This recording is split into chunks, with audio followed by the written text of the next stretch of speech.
apresentação. Quero cumprimentar a todos aqui em nome do Dr. Janedson e também me sinto extremamente honrada em estar aqui nesta tarde com um público tão seleto e com pessoas que eu tenho o prazer de rever hoje, muitos professores com quem tive o prazer de conviver na época dos bancos da universidade, né? Então, assim, estou vendo cada um de vocês e me sinto muito honrada de estar aqui. Quando o Dr. Oswaldo Gutierrez me convidou, que também foi meu professor, né? Então fiquei muito feliz. Conversamos algumas vezes e ele me pediu para falar sobre o transplante no Ceará. Dados históricos e também os avanços que nós temos até hoje. Então, se eu me estender, a parte final eu dividi no histórico e depois na parte dos avanços. Mas eu vou procurar na parte final não particularizar tanto as coisas. E aqui fazendo um pouco de campanha para o mês da doação de órgãos, que é setembro. Eu sou muito motivada em trabalhar com nefrologia e com transplante renal. Faço também ambulatório de glomerulopatias, né? Então 70% do meu trabalho é com transplante, 30% a 40% com nefrologia. Estou vendo aqui também o Dr. Paulo Reis, que é lá do Serviço de Urologia do Walter Cantídio. Então, se vocês quiserem interromper, também pode interromper. O transplante ele pode prolongar, melhorar a qualidade de vida daquela pessoa que recebe o órgão. No entanto, a pessoa requer cuidados para o resto da vida, porque o tratamento ele oferece uma cura entre aspas, porque na verdade o paciente vai ficar dependente dos imunossupressores e da equipe de saúde. Mas ele, com certeza, toda a literatura de trabalhos em qualidade de vida mostra uma melhor qualidade nessa modalidade de tratamento de terapia substitutiva renal. Os maiores avanços da nefrologia foram a hemodiálise e o transplante renal e também a biópsia renal. Sem a hemodiálise ou a diálise peritoneal, o transplante não seria viável, porque o número de pacientes é muito grande em lista de espera. Então, a diálise permite que o paciente aguarde em lista para depois ser transplantado, diferente de outros órgãos, onde nós ainda não temos um coração, um fígado, um pulmão na mesma situação. E o sucesso ele vai depender de inúmeros fatores, como o tipo de órgão a ser transplantado, ou seja, hoje eu vou mostrar mais na frente, nós temos um doador chamado de doador com critério expandido. Não é aquele doador tão ideal, mas teve morte encefálica, tem mais de 60 anos, teve como morte acidente vascular cerebral, pode ter uma creatinina já alterada, mas hoje nós evoluímos tanto que nós conseguimos fazer esse tipo de transplante também. Então vai depender das condições de saúde de quem vai depender o órgão, receber o órgão, da compatibilidade, etc. Nós temos já pacientes transplantados há 40 anos.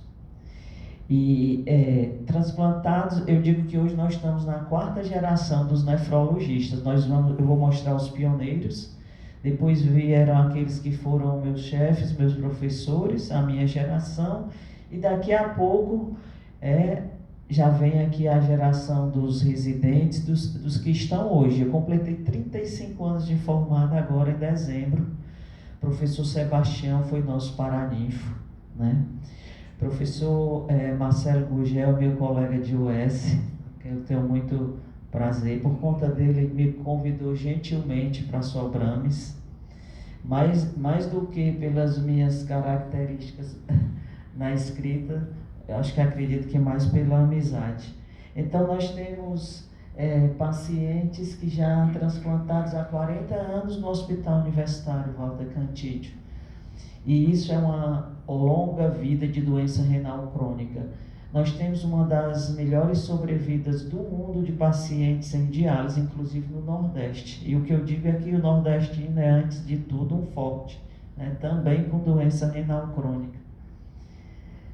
Um pouco da anatomia: o rim ele é transplantado na fossa ilíaca direita ou esquerda, e a anastomose arterial e venosa é feita nos vasos ilíacos externos, e o ureter do rim transplantado, ele é feita a anastomose na bexiga ou no próprio ureter, vai depender da situação. Então é feita uma nefrouretectomia e o implante é feito dessa forma. Várias técnicas ao longo dos anos, e essa ficou sendo a melhor técnica, que é na fossa ilíaca direita ou esquerda. Não se mexe nos rins nativos, então o transplante não é ortotópico, ele é em outra localidade.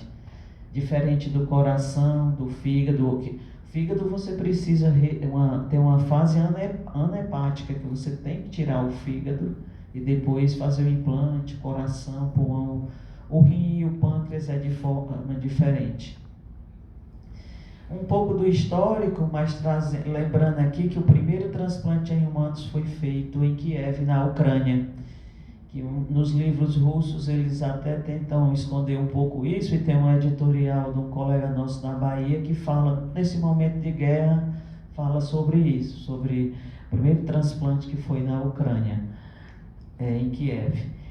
Houve várias tentativas de transplante, a gente vai ver um pouco disso. Os pacientes não sobreviveram muito tempo, até o primeiro transplante em Boston, onde rendeu a Murray e Merrill o prêmio Nobel em 1991. Depois foram surgindo estudos como os imunossupressores, sempre tentando evitar a rejeição do enxerto. E no final da década de 80, um grande avanço foi a introdução da ciclosporina. A ciclosporina foi que permitiu que se fizesse transplantes com doador falecido. Antes disso, nós usávamos prednisona e azatioprina, mas não era suficiente para inibir os quadros de rejeição. Então, teve algumas tentativas, no início do século XX, transplante autólogo do rim em um cão, que foi feito no pescoço, na região cervical. No mesmo ano, esse autor transplantou o rim de cão num cabrito. Tentou implantar um rim de porco no cotovelo de uma mulher urêmica, mas teve muitas dificuldades técnicas. Em 1905 a 1910, Ernest Unger, na Alemanha, também, juntamente com esse outro pesquisador, tentou um heterotransplante de rim de porco e cabrito em humanos. Em 1912, o médico francês Alex Carrel teve um prêmio, fez um trabalho que recebeu o prêmio por sutura de vasos em transplantes. Jean Bourget, que foi um grande nome da nefrologia, um francês, ele transplantou o rim de uma mãe em seu filho, que tinha levado uma queda no telhado e teve uma ruptura do seu rim único. Mas em 22 dias houve rejeição. Mas ele continuou os estudos nessa área, e inclusive a vinda dele ao Brasil, em 1960, foi quando se criou a Sociedade Brasileira de Nefrologia.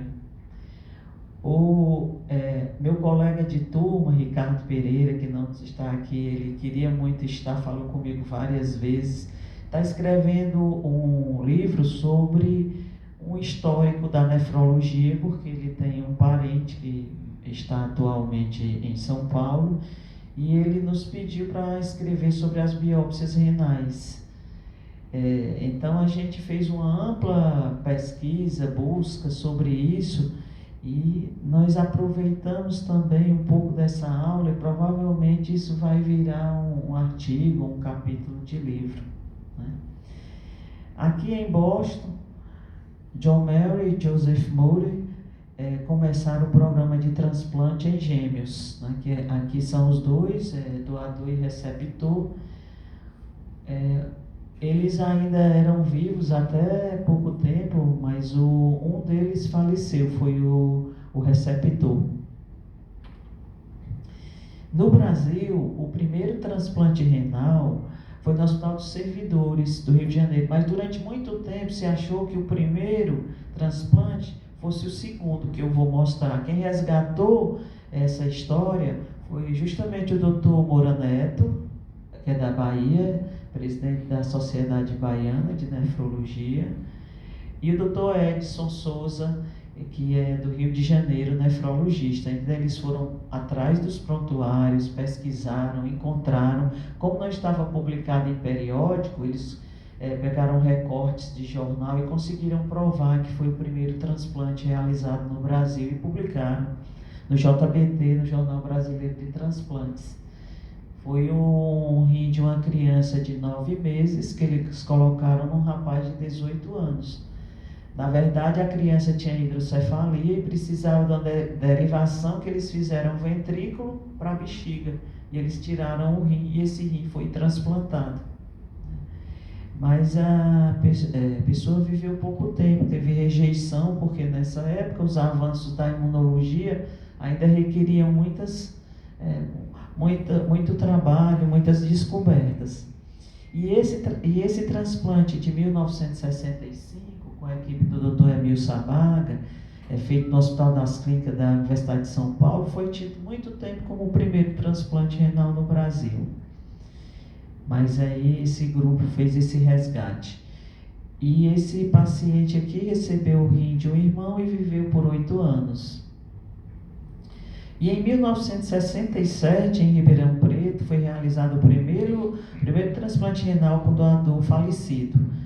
Doador cadáver, que hoje a terminologia mudou para doador falecido, pela equipe do doutor professor Áureo José Ciconelli. E aqui no Ceará, no ano de 1975, um grupo de professores criou o Centro de Pesquisas em Doenças Hepatorrenais do Ceará. O professor Dr. João Batista Evangelista Júnior, que no momento está escrevendo um livro sobre a história da nefrologia no Ceará, porque nós o incentivamos bastante a fazer isso, porque ele tem muitos dados históricos, tem inclusive os primeiros rins artificiais usados aqui em Fortaleza. Foi meu professor, quer dizer, ainda professor da UFC, foi chefe da unidade de transplante até 2006, quando eu assumi. E por conta dele eu fiz nefrologia. Ele era preceptor lá do Cezinha, do Hospital César Carlos, quando eu era residente de clínica. E aí ele me chamou para dar uns plantões, terças à noite, que era o dia do transplante de doador vivo. E de lá nunca mais saí, né? Depois fiz prova para residência e toda essa caminhada dentro da nefrologia. Aqui é o nosso Hospital Walter Cantídio, casa de muitos, né? De uma época que éramos a única faculdade de medicina aqui do estado. De 140 médicos, passamos a ter agora no nosso estado 770 semestralmente, com o desafio de uma formação melhor para todos esses médicos, né? E que se possa fazer realmente uma interiorização, porque a densidade demográfica dos médicos nas grandes capitais é grande. Então, a missão da unidade de transplante é levar esperança aos portadores de insuficiência renal crônica, que o nome portador também mudou. Hoje se fala em pessoas, indivíduos com doença renal ou com algumas necessidades especiais, como a doença renal crônica, e reintegrar o indivíduo à sociedade, dando-lhes melhor qualidade de vida. Inclusive, o nome insuficiência renal crônica hoje se deixa para o estágio onde o paciente precisa de diálise. Nós dividimos a doença renal crônica em 5 estágios, onde o estágio 5 é aquele dialítico. E a insuficiência renal aguda, hoje nós chamamos de lesão renal aguda, porque ela tem um potencial de reversibilidade. Então, algumas terminologias vão mudando com o tempo, né? E no Hospital Walter Cantídio, nosso Hospital das Clínicas, primeiro transplante em 1977, em agosto, e houve uma época que só fazia 20 transplantes por ano, 10, depois nos anos 2000 se passou a fazer 100 transplantes por ano, ou um pouco mais. Nós hoje temos 1.808 transplantes realizados, ficou em torno de 100 por ano. Depois, quando a gestão da EBSE entrou, houve uma dificuldade com os cirurgiões, porque não podia ser terceirizado. O professor Dr. João Batista Cerqueira, no ano de 2018, 17 e 18, ele fez praticamente esses transplantes sozinho, só com 2 colaboradores, que foi um grande feito dele, porque senão o serviço teria parado, né, de realizar transplantes, o que seria uma grande perda para a sociedade, porque o Ceará ele se tornou um centro de referência para transplantes, né? Então, hoje nós fazemos muito mais doador falecido, 95% dos transplantes são com doadores falecidos. E, infelizmente, nós temos uma violência urbana muito grande, né, no Brasil. Nós temos muito acidente de moto. Então, os doadores são por acidentes vasculares cerebrais e acidente de trânsito, morte cefálica. Inclusive, no Ceará, os doadores são muito jovens. A média de idade é menos de 40 anos, enquanto que no Sudeste é 60, 67, nos Estados Unidos muito maior. Na Mayo Clínico de Minnesota, por exemplo, nos Estados Unidos, eles praticamente não têm acidente de trânsito. Então, eles têm um programa de doador vivo muito ativo, com 250 transplantes por ano, porque eles praticamente não têm acidente de trânsito. Muito diferente do nosso, né, onde nós temos jovens, 17 anos, além de violência como o projétil de arma de fogo, as brigas urbanas. E nós evoluímos para fazer transplante múltiplo. Então, tem paciente que recebe um transplante duplo, rim-fígado, rim-pâncreas, né? Os pacientes... 30% dos pacientes que fazem transplante de fígado no pós-operatório imediato, eles fazem algum grau de disfunção renal. E às vezes o paciente tem uma doença renal crônica também, junto com a insuficiência hepática, e precisa de um transplante duplo. Já o rim-pâncreas é para aqueles pacientes com diabetes do tipo 1, né? Que têm a doença renal diabética, e recebendo um rim-pâncreas, eles também teriam o benefício de ficarem, digamos, eu não digo cura do diabetes, porque aquelas lesões endovasculares, elas já ocorreram, mas isso também forneceria uma melhor qualidade de vida. Aqui nós temos uma foto dos pioneiros. Esse aqui foi do acervo do professor Evangelista Júnior. Aqui temos à esquerda o Dr. Oswaldo Gutierrez, que participou desses primeiros transplantes. Nós temos aqui o Dr. Lacerda Machado, cirurgião, né, que pioneiro também. Aqui temos uma equipe grande, que eu digo os nomes daqui a pouco: Dr. Manassés, Dr. Roberto Marques, Dr. Braga, nosso professor de imunologia, Dr. Campelo, Dr. Luiz Carlos Fontinelli, Dr. Pessoa, que quase que eu não reconheço nessa foto. Depois tem outras fotos. Então, em dia 5 de novembro de 1975, foi criado o Centro de Pesquisas em Doenças Hepatorrenais do Ceará, que é uma fundação filantrópica, do ponto de vista municipal, estadual e federal, conseguiu toda a certificação.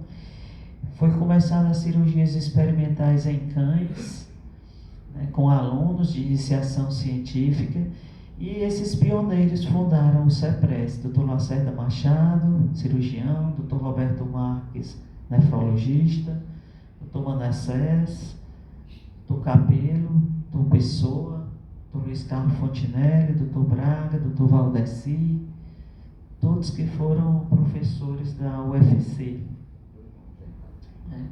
E ainda tem outros que participaram também, porque a equipe era grande. O doutor Paulo Roças Mota, ele disse, olha, essa foto eu que fiz. E então não saí na foto. A gente tem um grupo da SBN Ceará, que o Janete estava falando da comunicação, então os, os grupos, logicamente a internet tem as coisas para o bem e para o mal, mas aproxima a gente, né? Então nós podemos conversar com os nefrologistas do Ceará inteiro e até do Brasil.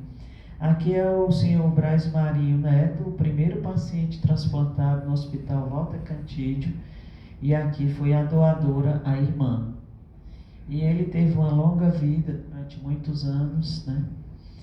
Ele é do tempo que os dialisadores eram do tipo Coio, e o doutor Júnior tem essas fotografias, e tem até um Coio que ele disse que ele deveria doar para um museu, né, aqui no Ceará, para a gente fazer esse resgate histórico.